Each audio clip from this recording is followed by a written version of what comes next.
नमस्कार, आप देख रहे हैं केजीएम कक्षा। मैं हूं गजेंद्र कुमार। रात के 8 बजे हैं, वक्त हो चला है बायोलॉजी के हिंदी मीडियम के बच्चों के लिए प्रीमियम क्लास ऑफ बायोलॉजी का। हमारे प्यारे प्यारे जो बच्चे हैं, नीट की जो एम लेकर के तैयारी कर रहे हैं, उन बच्चों के लिए जो हमने सीरीज चला रखी है नीट हिंदी मीडियम का कंप्लीट कोर्स, हम रात को 8 बजे आकर के कंप्लीट करवाएंगे आपको।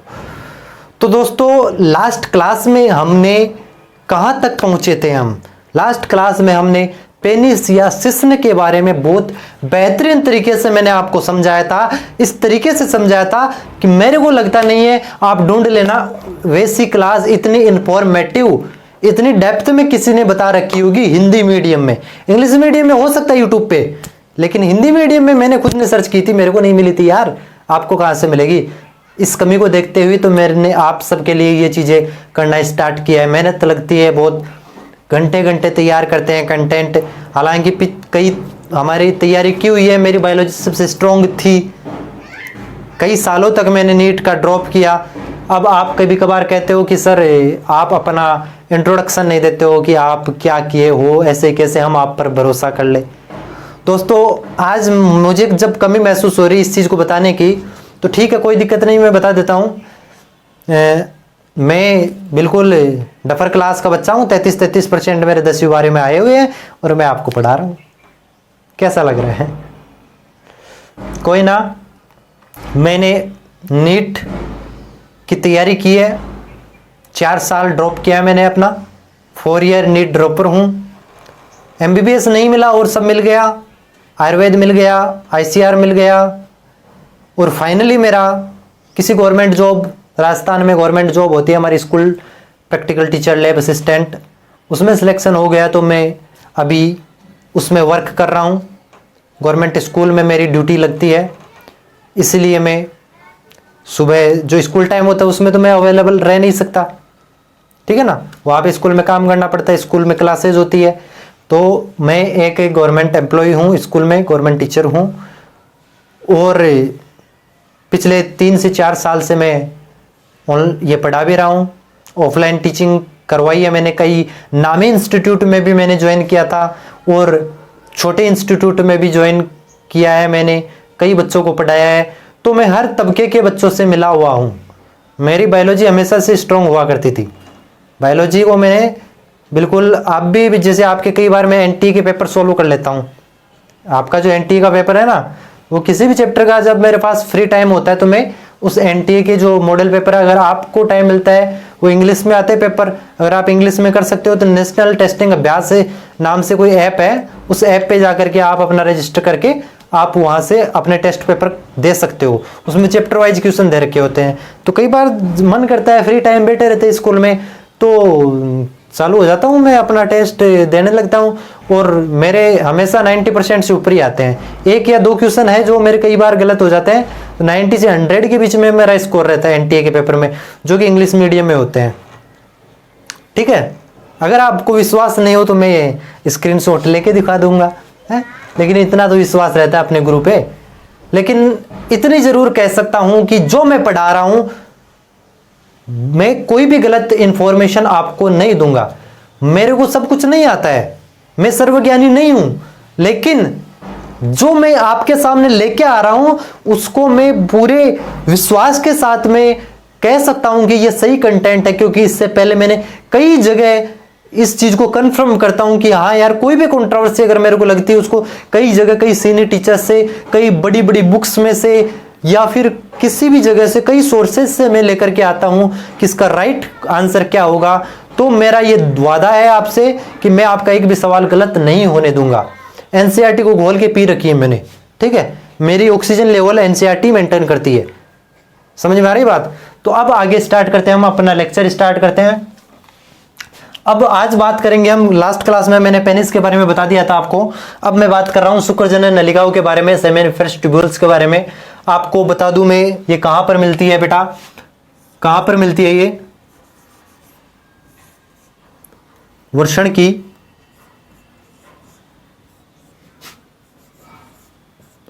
वृषण पालिकाओं में, वृषण की वृषण पालिकाओं में स्थित होती है। अरे वृषण में कितनी पालिका स्थित होती है?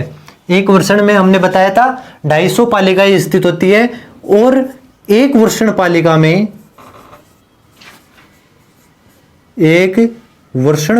में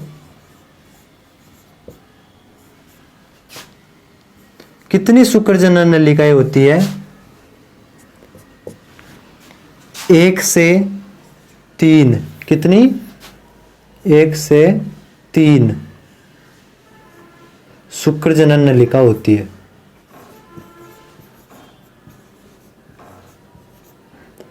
एक से 3 शुक्रजनन नलिका।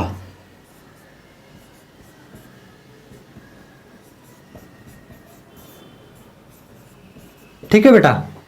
और शुक्रजनन नलिकाओं का मुख्य कार्य ये होता है कि यहां पर शुक्राणुओं का निर्माण होता है, शुक्राणु जनन होता है, स्पर्मेटोजेनेसिस होता है। शुक्र जनन या शुक्राणु जनन जो भी कहते हैं, इंग्लिश में स्पर्मेटोजेनेसिस जिसको कहा जाता है, वो यहां पर होती है बेटा। शुक्राणुओं का निर्माण की जो प्रोसेस है वो इसी शुक्रजनन नलिका में चलती है। स्पर्मेटोजेनेसिस इसी में होती है। ये तो कुछ पॉइंट थे जो मैंने आपको बता दिए। अब हम बात करते हैं डायग्रामेटिक व्यू के द्वारा हम बात करेंगे कि किस तरीके से शुक्रजनन नलिका होती है बेटा।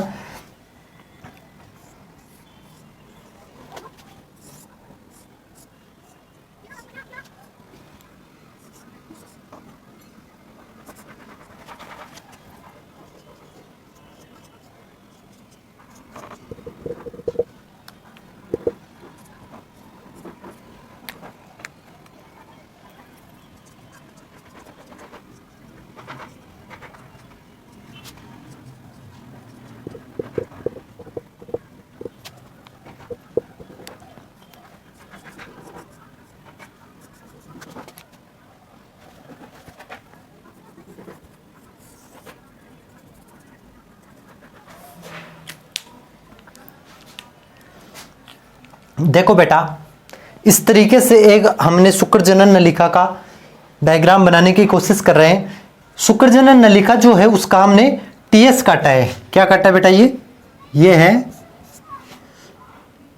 TS of seminiferous tubule. Seminiferous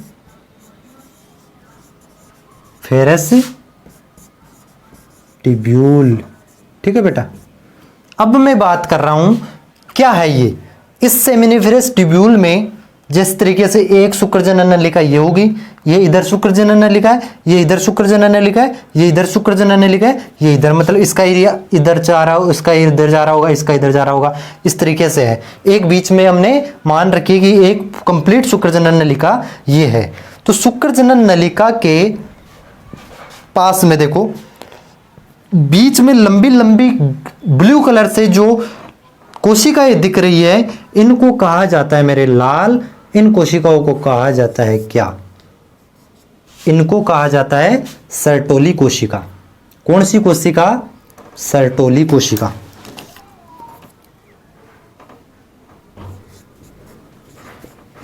Sertoli cell. ठीक है। और जो ग्रीन कलर की दिख रही है आपको, जो ग्रीन कलर की दिख रही है,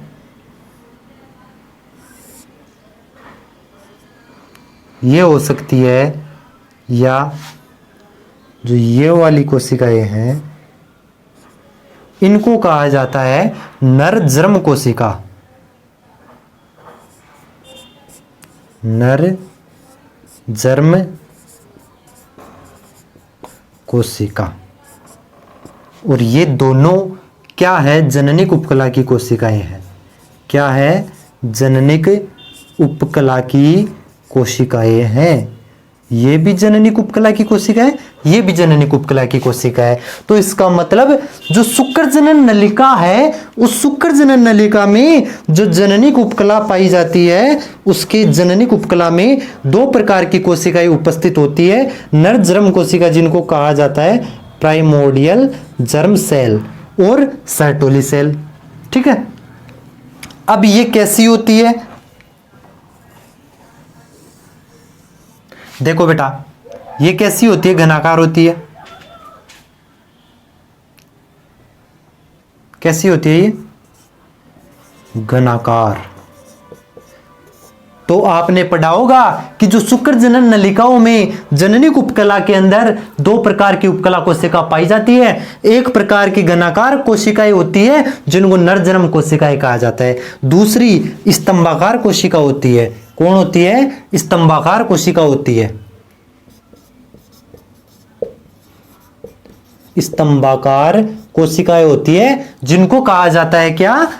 सर्टोली कोशिका। अब इन नरजन्म कोशिकाओं का कार्य क्या होता है बेटा? ये जो नरजन्म कोशिकाएं हैं, ये नरजन्म कोशिकाएं क्या करती है बेटा जी?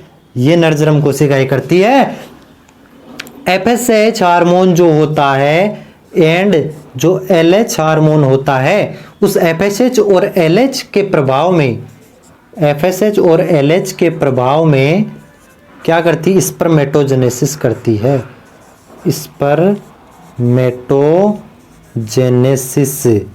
स्पर्मेटोजेनेसिस का मतलब शुक्राणु निर्माण। क्या मतलब इसका? शुक्राणु निर्माण। शुक्राणु निर्माण। ठीक है बेटा, कि जो नरजन्म कोशिकाएं होती है उसके अंदर मैंने दो चीजें बताई आपको। एक चीज तो क्या बताई मैंने? एक चीज तो ये बताई कि ये कैसी होती है? घनाकार होती है। और दूसरी चीज क्या बताई मैंने? दूसरी चीज ये बताई मैंने कि ये क्या करती है? स्पर्मेटोजेनेसिस करती है। स्पर्मेटोजेनेसिस का मतलब शुक्राणु का निर्माण करती है। किसकी उपस्थिति में? FSH और LH हार्मोन के प्रभाव में ये शुक्राणु का निर्माण करती है। अब हम चलते हैं सर्टोली कोशिका के पास में। सर्टोली कोशिका क्या करती है? तो इसका मतलब इसके अपने को क्या करने पड़ेंगे? इसके कार्य क्या है? इसके कार्य क्या है बेटा? इसके कई कार्य होते हैं। इसका मुख्य कार्य तो ये होता है जो आपके NCERT में दिया हुआ है कि ये विकासशील जो शुक्राणु होते हैं, उन विकासशील शुक्राणु को पोषण प्रदान करने का कार्य करती है। क्या करती है? विकासशील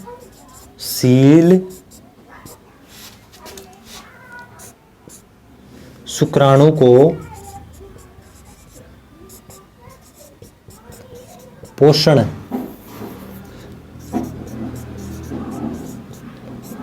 प्रदान करती है। पोषण प्रदान करती है। दूसरी कार्य क्या है इसका?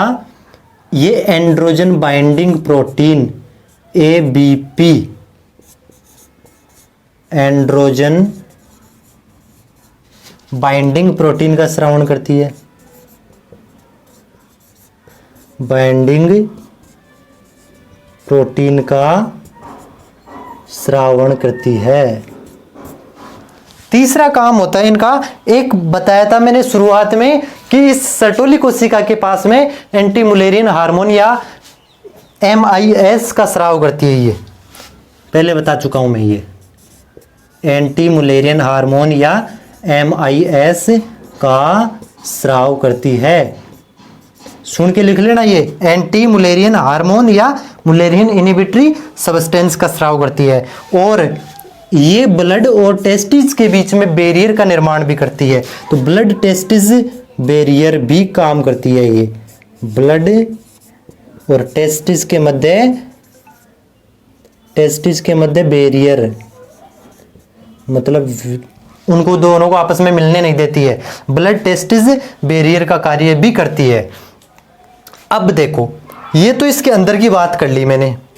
अब इसके बाहर आपको पता है कि कौन सी उपकला है? ये जननिक उपकला। इसका मतलब ये उपकला उत्तक है, और उपकला उत्तक तो ऐसे में नहीं होती है। उसको तो क्या करना चाहिए? उपकला उत्तक हमेशा संयोजी उत्तक के साथ में रहती है। क्योंकि वो ऐसा बनी होती है, उसके पास में ब्लड वेसल्स नहीं होते हैं, ब्लड की आपूर्ति नहीं हो पाती है, तो किसी की आपूर्ति नहीं हो पाएगी। अरे ब्लड सप्लाई तो करता है सब चीजों को, तो अगर ब्लड ही नहीं आ पाएगा तो कोई और थोड़ी आएगा। तो ब्लड की आपूर्ति नहीं हो पा रही है, उपकला उत्तक है ये, अंदर वाली जो कोशिकाएं हैं वो उपकला की कोशिकाएं, इसलिए इनको पास में कौन चाहिए, संयोजी उत्तक चाहिए। क्या चाहिए इनको, बाहर की तरफ ये जो लाल लाल दिख रहा है ये कौन है, संयोजी उत्तक है। कौन है बेटा, संयोजी उत्तक है। और इस संयोजी उत्तक के नीचे जो ये संयोजी उत्तक और उपकला उत्तक को जोड़ने वाली जो लाइन है उसको क्या कहा जाता है, आपको पता है, आधारी झिल्ली जो होती है वो क्या करती है, संयोजी उत्तक और आधारी झिल्ली किसको जोड़ती है, संयोजी उत्तक को जोड़ती है, और साथ में उपकला उत्तक और संयोजी उत्तक जहां भी होते हैं उनके बीच में आधारी झिल्ली होती है। अब इन सब का काम हो गया होगा। अब आपको दिख रहा है सर ये बीच में क्या जुगाड़ है, तो बेटा जी जो ये बीच वाली कोशिकाएं हैं, ये वाली कोशिका, ये विशेष प्रकार की कोशिकाएं होती है। इन विशेष प्रकार की कोशिकाओं को कहा जाता है लैडिग कोशिका। क्या, लैडिग कोशिका। ये क्या है रे, लैडिग कोशिका क्या है मेरे लाल, अरे लैडिग कोशिका क्या है, कोई बताएगा क्या मेरे को। ये लैडिग कोशिकाएं कहां पर पाई जाती है, अरे एक शुक्रजनन नलिका ये है, एक शुक्रजनन नलिका ये है, इन दोनों शुक्रजनन नलिकाओं के बीच में कौन पाया जा रहा है, लैडिग कोशिका। तो इस लाइन को कैसे लिखोगे आप, कि शुक्रजनन नलिकाओं के मध्य में कुछ विशेष प्रकार की कोशिका पाई जाती है जिन्हें कहा जाता है लैडिग कोशिका। ये क्या है, विशेष प्रकार की कोशिका है। क्या है बेटा, विशेष प्रकार की कोशिका है, जो विशेष प्रकार की कोशिकाएं हैं जो क्या काम होता है बेटा इसका, ये जो लैडिग कोशिका है ये क्या करती है, ये LH, क्या LH जो हार्मोन है, LH जो LH हार्मोन के LH हार्मोन विशेष प्रकार की कोशिका होती है जो LH हार्मोन के नियंत्रण में, LH हार्मोन के नियंत्रण में किसका निर्माण करती है, टेस्टोस्टेरोन का निर्माण करती है। नरलिंग हार्मोन टेस्टोस्टेरोन, LH हार्मोन के नियंत्रण में नरलिंग हार्मोन टेस्टोस्टेरोन हार्मोन, नरलिंग हार्मोन के नियंत्रण में नर एंड्रोजन, एंड्रोजन किसको बोला जाता है, नरलिंग हार्मोन को, नर एंड्रोजन या टेस्टोस्टेरोन, टेस्टोस्टेरोन का स्राव करती है।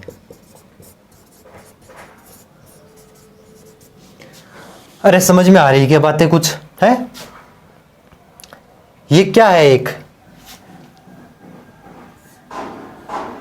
एक शुक्रजनन नलिका है। ये क्या है, एक शुक्रजनन नलिका है।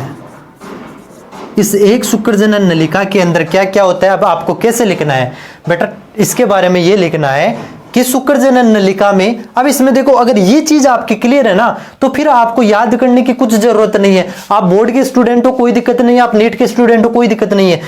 ये देखो एक शुक्रजनन नलिका है, शुक्रजनन नलिका दो जननिक उपकलाओं से मिलकर के बनी होती है। शुक्रजनन नलिका जननिक उपकला से आश्रित होती है, जननिक उपकला से आश्रित होती है जिसमें दो प्रकार की कोशिकाएं पाई जाती है, एक नरजरम कोशिका, एक घनाकार नरजरम कोशिका, दूसरी स्तंभाकार सर्टोली कोशिका।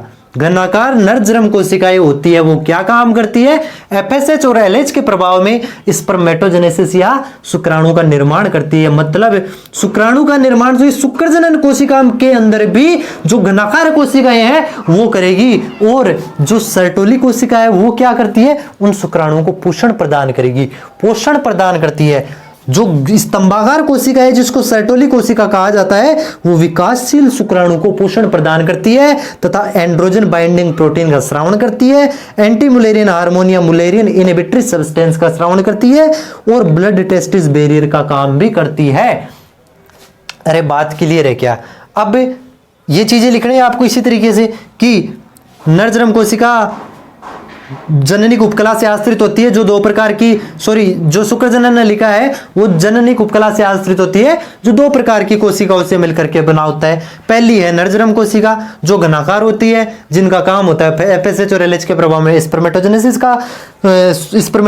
करना। और जो दूसरी कोशिका सर्टोली कोशिकाएं होती है वो स्तंभाकार होती है, उनका कार्य होता है विकासशील शुक्राणु को पोषण प्रदान करना। ये सारे कार्य लिख देना। उसके बाद में आपको लिखना है कि ये एक उपकला उत्तक है, इसलिए यहां पर ये संवहनीय नहीं होता है, असंवहनीय होता है, तो इसको ब्लड सप्लाई के लिए पास में संयोजी उत्तक होता है, तो इसके चारों तरफ संयोजी उत्तक का आवरण होता है। और संयोजी उत्तक और इसको उपकला उत्तक को कौन जोड़ के रखता है? आधारी झिल्ली जोड़ के रखती है। एनिमल टिश्यू में बताएंगे। और उसके बाद में आपको लिखना है दो शुक्रजनन नलिकाओं के मध्य में एक विशेष प्रकार की कोशिका पाई जाती है। दो शुक्रजनन नलिकाओं के बीच में एक विशेष प्रकार की कोशिका पाई जाती है, जिसको क्या कहा जाता है? जिसको लैडिक कोशिका कहा जाता है। ये लैडिक कोशिका विशेष प्रकार की कोशिका है जो एलएच हार्मोन के नियंत्रण में नर एंड्रोजन या टेस्टोस्टेरोन का स्राव करती है। अरे बेटा कुछ बताओ इसके अंदर क्या रटना है क्या? बस ये क्लियर है तो आप इसके अंदर पूरा पेज भरते हो। 4 नंबर का क्वेश्चन आएगा बोर्ड में, वो भी कंप्लीट कर सकते हो। और नीट की तो बात छोड़ो, अगर ये कंसेप्ट क्लियर है तो कहीं से क्वेश्चन गलत होने का चांस ही नहीं है। अरे मेरे लाल, अरे समझ में आ गई क्या बात? अरे समझ में आ रहा है कि नहीं आ रहा है मेरे को ये तो बता दे तू है। अब आगे देखो, अब आगे हम बात करते हैं, एक बार इसको थोड़ा काट के बताता हूं मैं और थोड़ा डिटेल चलते हैं हम। अब भाई साहब पूरे साल अगर हम पढ़ाई करेंगे तो पूरे साल तो फिर डिटेल में पढ़ाई करेंगे यार, है? पूरे साल अगर आपको पढ़ाई करनी है तो पूरे साल का मतलब तो फिर डिटेल में होनी चाहिए पढ़ाई। अरे बेटा, अरे सही है कि नहीं है? अब मान ले मैं यहां से इसको काट रहा हूं, ठीक है? यहां से इसको काटते हैं और किधर से लेके चले इसको?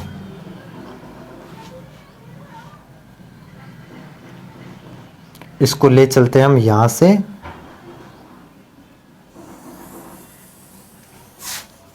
इधर। इसको यहां से काट के दिखा रहे हैं हम कैसा दिखता है आपको। देखो बेटा जी,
देखो इस तरीके से ये आगे रहता है।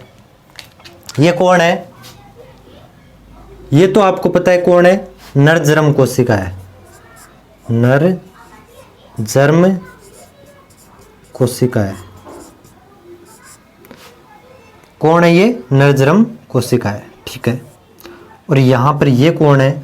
सर्टोली कोशिका है। ये कौन है? सर्टोली कोशिका है। और इसके बाहर की तरफ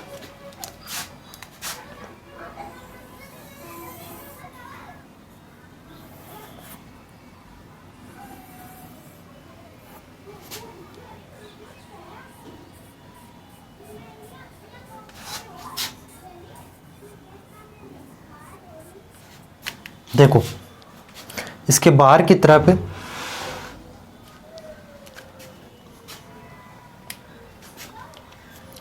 ये जो ब्लैक लाइन दिख रही है ये आधारी झिल्ली है। कौन है? आधारी झिल्ली है। और ये क्या है? संयोजी उत्तक है। ये है संयोजी उत्तक। ये यहां पर जाते जाते कौन जुड़ रहे हैं, शुक्राणु है, और ये सर्टोली कोशिका का अंतिम भाग है, सर्टोली कोशिका का अंतिम भाग है।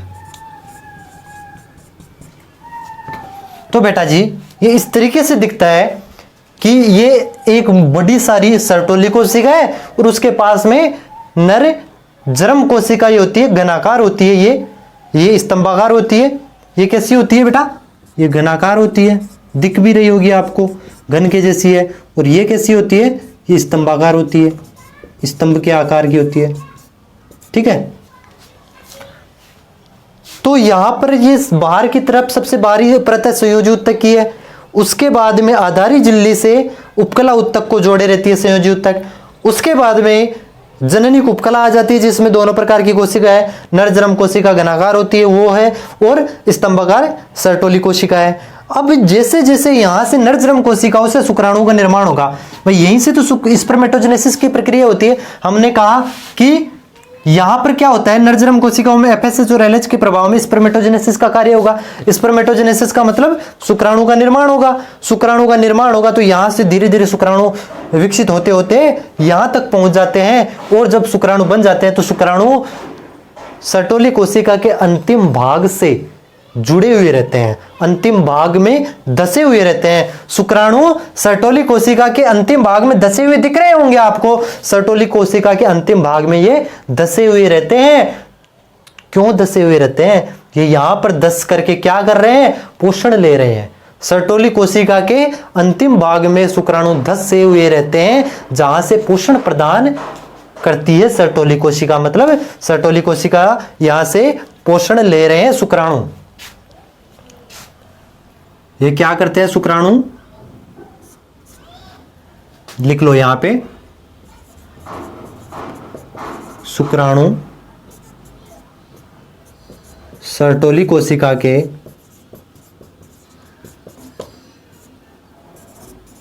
अंतिम भाग में धसकर पोषण लेते हैं, पोषण लेते हैं। अरे समझ में आ रही है बात, पोषण लेते हैं, ठीक है। तो इस तरीके से आपको बेटा ये दिखती है, आगे समझ में आ गई है कुछ, अरे कुछ पल्ले पड़ रहा है। देख बेटा एक बार दोबारा समझ ले, मेरे को पता है तेरे को समझ में नहीं आया, तू अभी 11वीं का बच्चा, तेरे को एक बार में समझ में नहीं आती है तो दोबारा देख लेते, कोई दिक्कत नहीं है। अरे बेटा सबसे पहले हमने बताया कि शुक्रजनन जो नलिका होती है वो कहां पर होती है, वृषण की वृषण पालिकाओं में स्थित होती है। एक वृषण कोष में 250 वृषण पालिकाएं होती है तथा एक वृषण पालिका में 1 से 3 वृषण शुक्रजनन नलिकाएं उपस्थित होती है, और इन शुक्रजनन नलिकाओं में क्या होता है, स्पर्मेटोजेनेसिस भी होती है। अब हमने टीएस काटा इसका, तो टीएस काटते तो इस तरीके से शुक्रजनन नलिकाएं आकर के दिखती है इसमें, है ये शुक्रजनन नलिका का टीएस काटा मैंने। तो शुक्रजनन नलिका के टीएस पर देखते हैं कि जो एक शुक्रजनन नलिका होती है वो चारों तरफ से संयोजी उत्तक से आवृत होती है, क्योंकि इसके अंदर उपकला उत्तक है और उपकला उत्तक बिना संयोजी उत्तक के जीवित नहीं रह सकती है, क्योंकि वो असंवहनीय होती है, मतलब उसके पास में ब्लड सप्लाई नहीं आ पाती है। तो उसको ब्लड सप्लाई देने के लिए, पोषण देने के लिए कौन चाहिए होता है, संयोजी उत्तक चाहिए होता है। तो शुक्रजनन नलिका चारों तरफ से संयोजी उत्तक से घिरी होती है, और संयोजी उत्तक और उपकला उत्तक को बीच में से जोड़ के रखने वाला कौन होता है, आधारी झिल्ली होती है। ठीक है, ये बात क्लियर है। इसके अंदर की तरफ चलते हैं तो जो शुक्रजनन नलिकाएं हैं उनका जो आस्तरण होता है बेटा, आवरण और आस्तरण में फर्क ये होता है, आवरण ऊपर की तरफ जो आवृत होती है उसको बोला जाता है, आस्तरण जो उसके अंदर की तरफ आस्त्र है। जैसे अगर मैं बात करूं इस रूम की, तो इस रूम के जो अंदर की दीवारें जिस कलर से है, अगर ग्रीन कलर से इस कमरे की दीवारें आस्तरित है तो वो होगा इसका आस्तरण, और बाहर अगर ये व्हाइट कलर का है तो वो इसका होगा आवृत कलर। समझ में आ गई बात।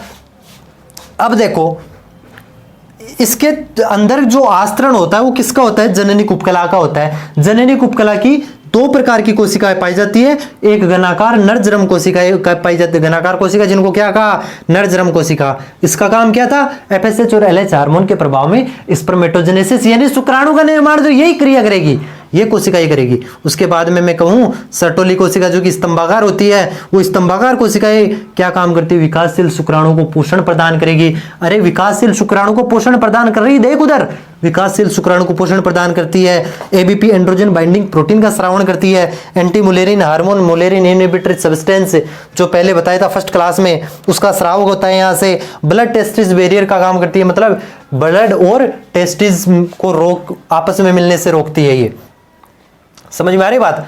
अब इन दोनों शुक्रजनन नलिकाओं के बीच में, दो शुक्रजनन नलिकाओं के मध्य में एक विशेष प्रकार की कोशिका पाई जाती है, जिसको कहा जाता है विशेष प्रकार की कोशिका, जिसको कहा जाता है क्या, लैडिक कोशिका। इस लैडिक कोशिका में जो एलएच हार्मोन के नियंत्रण में नर एंड्रोजन टेस्टोस्टेरोन का स्रावण करती है। अब इसके टीएस और आगे काटा हमने, और इसको अंदर की तरफ देखते हैं क्या होता है इसके अंदर। मोटा करके देखा, जूम करके देखा तो हमारे को ऐसा सा दिखता है। जैसे देखो यहाँ पे कुछ अगर समझ में नहीं आ रहा हो तो मैंने समझा दिया, ध्यान से सुनना। सबसे बाहर कौन है, संयोजी ऊतक है, फिर आधार झिल्ली है, फिर ये मोटी स्तंभाकार है सर्टोली कोशिका, फिर इधर साइड में जो घनाकार कोशिका है नरजरम कोशिका, और इसके पास में सर्टोली कोशिका का जो अंतिम भाग है, उसके अंतिम भाग में शुक्राणु लगे रहते हैं। शुक्राणु सर्टोली कोशिका के अंतिम भाग में धस करके पोषण लेते रहते हैं। इस तरीके से आपका सेमिनिफरस ट्यूब्यूल्स कंप्लीट होता है। अरे बेटा समझ में आ रहा है कि कुछ है, अरे कुछ समझ में आ रहा है क्या? अगर समझ में आ रहा है तो इसका स्क्रीनशॉट ले लो, इसको छाप लो, इसको अपनी नोटबुक में बना लो एक बार।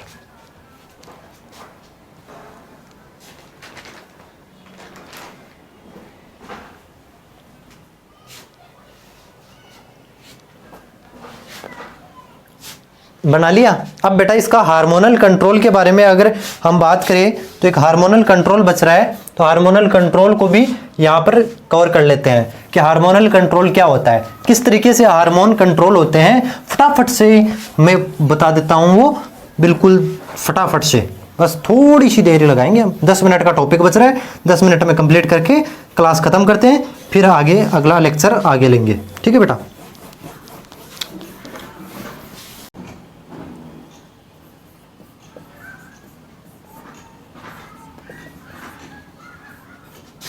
हार्मोन किस तरीके से इस क्रिया में काम करते हैं वो चीज हम यहां पर देखने वाले हैं।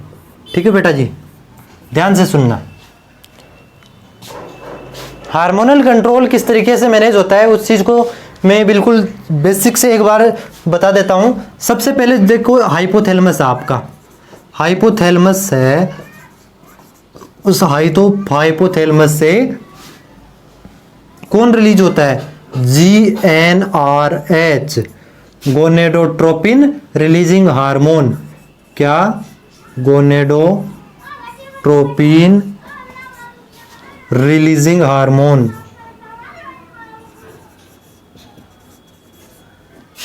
गोनेडोट्रोपिन रिलीजिंग हार्मोन ये किस पर क्रिया करता है, पीयूष ग्रंथि पर। पीयूष ग्रंथि की अग्रपाली। अब जो पीयूष ग्रंथि की जो अग्रपाली है उससे गोनेडोट्रोपिन निकलता है। गोनेडोट्रोपिन के अंदर क्या आता है,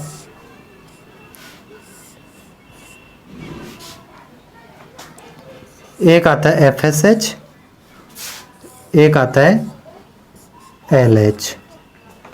FSH का मतलब होता है पुटिका प्रेरक हार्मोन, फोलिकुलर स्टिमुलेटिंग हार्मोन, पुटिका प्रेरक हार्मोन। LH का मतलब होता है ल्यूटिनाइजिंग हार्मोन, ल्यूटिनाइजिंग हार्मोन। ठीक है बेटा। अब जो FSH है पुटिका प्रेरक हार्मोन, ये किस पर कार्य करता है, ये शुक्रजनन नलिका पर कार्य करता है।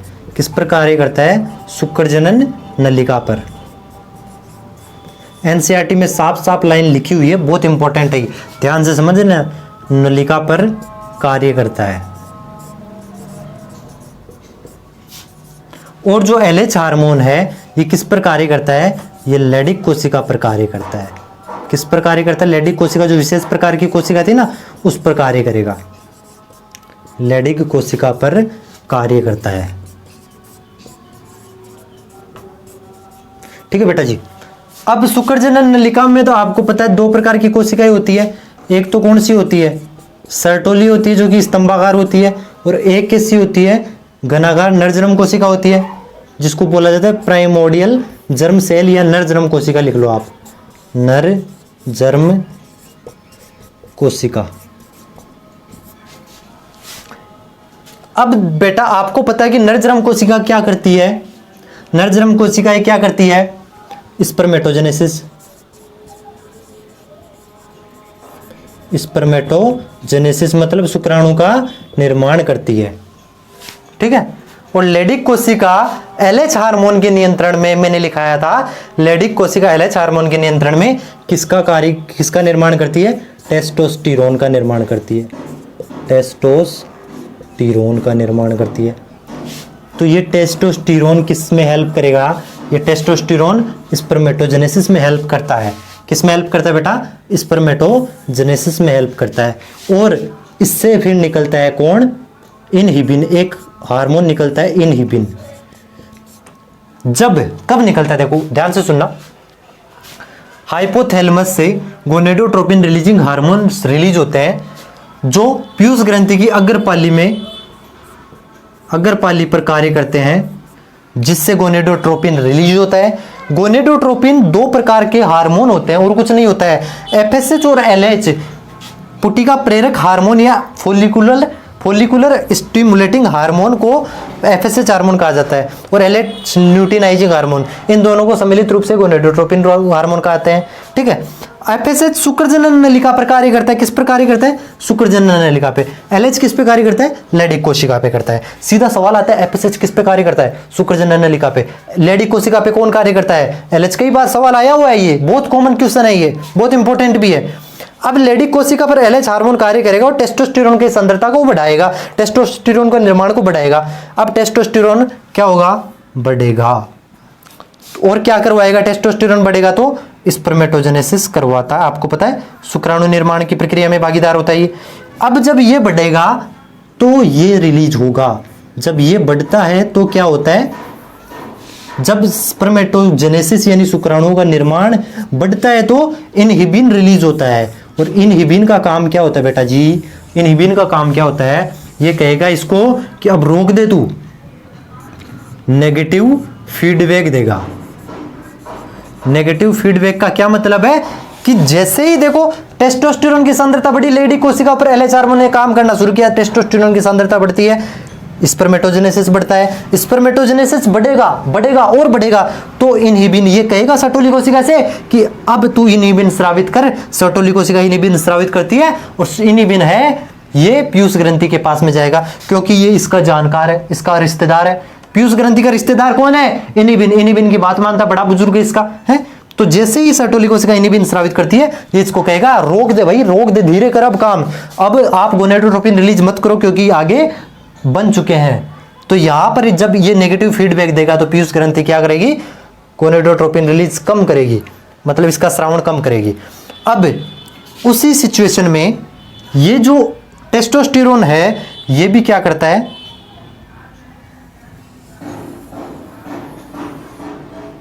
नेगेटिव फीडबैक देगा। ये भी नेगेटिव फीडबैक देता है। किसको, ये दोनों को ही देता है, पीयूष ग्रंथि को भी देगा और हाइपोथैलेमस को भी देगा ये नेगेटिव फीडबैक। अरे भाई साहब आप सोच रहे होंगे ऐसी बायोलॉजी हमने कभी पढ़ी नहीं है। अरे तो पढ़ी नहीं है लेकिन आपकी नीट में चालू है, ये नीट में जो एनसीईआरटी है ना, एनसीईआरटी में तो लिख के रख दिया। अब एनसीईआरटी में ऐसे समझ में नहीं आएगा बेटा, आपको ये पढ़ना ही पड़ेगा।